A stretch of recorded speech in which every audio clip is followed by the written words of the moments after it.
Hey, you caught my eye over there, and I just wanted to come up to you and say what's up. Oh, did I? Yeah, you did. So, what's your name? My name is Audrey. Audrey, that's a pretty name. Nice to meet you. I'm Tay. Hey, Audrey, I'm back.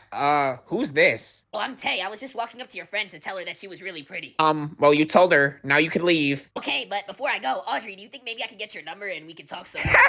No, you definitely can't get her number. Well, maybe you could let her tell me that herself. It's okay, Susan. He could have my number. Audrey, how much have you had to drink? His face looks like it was hit by a truck. Like, why are his eyeballs social distancing? Karen, come look at this guy Audrey was gonna give her number to. Holy shit, he looks unfortunate. Like, she has to be going for personality. Haha, look at him, he's getting mad. Don't suck up all the oxygen with that big-ass nose, buddy. What happened? Why are you laughing now, huh? I was just thinking. Leave it to the fridge to protect the snacks, am I right? Hey, how could you say that to Susan? I feel so violated. You think it's funny to make women feel insecure, buddy? Get the fuck out of here.